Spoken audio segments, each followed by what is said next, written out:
The 107 Hoover Criminals Gang, also known as 107 Groove Gang and formerly known as 107 Hoover Crips Gang, are a long-standing African-American criminal street gang located on the west side of south-central Los Angeles, California.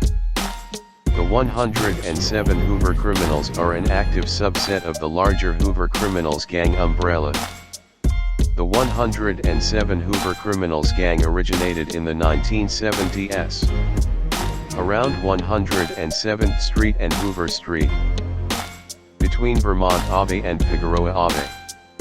They often refer to themselves as 107 Groove Gang.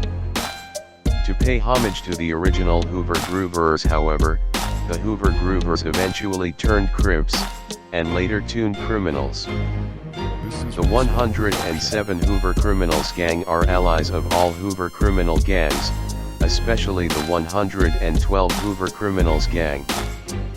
They are rivals of the Underground Crips and the Bud Long Gangster Crips, as well as the 104 Hustler Crips. Their main blood rival is the larger Denver Lane Bloods.